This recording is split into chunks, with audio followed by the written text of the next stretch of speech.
Intelligence artificielle et évolution du métier. Et je vous ai mis, vous êtes concernés, que vous le vouliez ou non. Mhm. Parce que à chaque fois que je vais en formation et que je parle d'intelligence artificielle, à chaque fois, j'ai le droit, que ce soit en formation présentielle ou e-learning, hein, j'ai le droit à chaque fois. L'IA, ça me concerne pas. On a un métier de contact. On peut pas remplacer le kiné, c'est un toucher humain. Ouais, mais c'est pas aussi simple que ça, parce que l'IA, ça a vachement progressé, et là j'ai pris un peu l'occasion de cette news qui vient de sortir, c'est qu'il y a eu un robot masseur qui a été présenté à Mhm. Paris et qui est déjà en activité, puisqu'il propose 49, enfin là, il y avait un spa qui le proposait 45 minutes de massage pour 49 euros, et ce robot, il a un avantage sur nous, c'est qu'il a pas de fatigue, il a pas d'erreur, et il a pas de pause. Donc je pense que c'est un petit peu le qui n'est parfait, hein, bien sûr, et donc du coup là je vous ai mis la capture d'écran d'un des spas hein, qui proposait ça. Découvrez l'expérience de massage unique sur tout le secteur. Notre robot masseur IU, je pense que ça se dit comme Oh ça, là là. vous accompagne dans un moment d'évasion et de stimulation musculaire. Vous choisirez entre plusieurs programmes afin de profiter du moment dont vous avez besoin. Votre thérapeute vous accompagne dans ce moment. Oui, quand même, à un moment, on remet un petit peu d'humain, hein, mais vraiment à la fin. Donc, et ça, c'était ah merde, le communiqué de presse qui a été paru, baptisé IU et piloté par IA, ce masseur d'un autre type a vu le jour au sein d'une start-up française basée à Villeurbanne. Premier robot masseur autonome au monde. Euh, IU propose des massages réguliers, de qualité, conçus par des masseurs kinésithérapeutes. Alors je ne sais pas qui, mais en tout cas c'est les kinés qui ont fait ça. Alors on a quand même une petite phrase. Attention, la machine ne se substitue pas aux professionnels de santé, mais elle complète volontiers leurs soins. Et ce, d'autant plus que piloté par l'IA, le robot adapte chaque massage en temps réel à la morphologie de l'utilisateur. À cela s'ajoute le choix de l'ambiance sonore et de la température de la table, de quoi embluffer plus d'un à l'heure où 8 Français sur 10 ont ou ou auront mal au dos au cours de leur existence. Moi, je pense que le robot est parfait, je ne sais même pas pourquoi nous continuons à travailler. Alors, évidemment, c'est de l'humour, du sarcasme plutôt.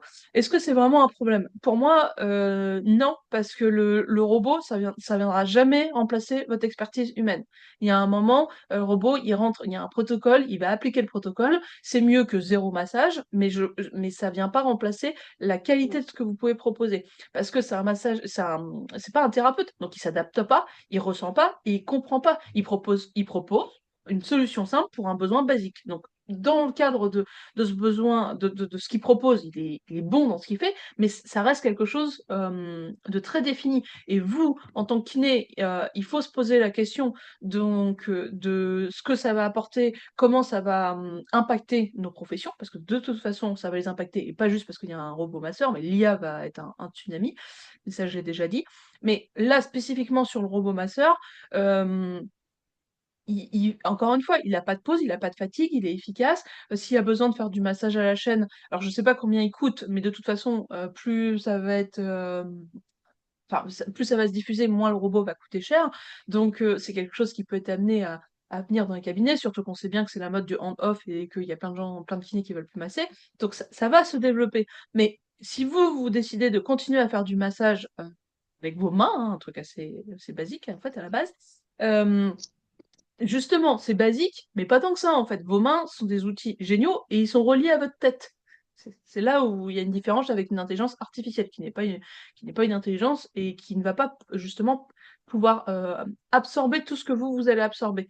Et c'est pour ça qu'il faut vraiment pas se dire que l'IA va bouffer notre métier, mais par contre, ok, on va bosser avec l'IA, on va bosser avec ces robots masseurs, mais nous, où est-ce qu'on intervient? Qu'est-ce qu'on apporte de plus? Et c'est pareil au niveau du tarif. Là, la machine, elle fait un massage à 49 euros quand j'entends pour 45 minutes. Quand j'entends des kinés qui me disent alors, qui sont à 40 euros de l'heure, non, j'entends plus, mais qui sont à 50 euros de l'heure, bah quand même, enfin, je veux dire, vous avez autre chose à apporter aux patients et aux clients que vous avez à prendre en charge. Donc, se dire aussi qu'on a une valeur et qu'il faut être capable de la défendre.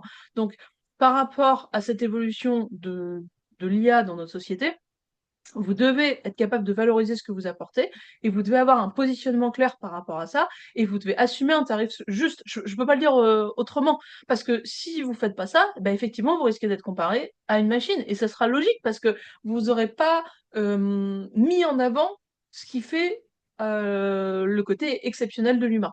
Et ça me semble important d'y réfléchir Oui, de l'avoir en tête, en fait. Donc l'IA, c'est pas une menace si vous savez ce que vous valez. Par contre, c'est un révélateur de positionnement. Il faut y réfléchir. Le lien avec l'humain, c'est pas un lien avec une machine. On, ça peut pas être la même chose. Ça peut être complémentaire, mais ça ne peut pas être la même chose. Donc ça, vous devez être capable de le défendre et de le vendre dans le sens d'être capable d'argumenter, d'expliquer, et de prouver en fait ce que vous apportez en plus.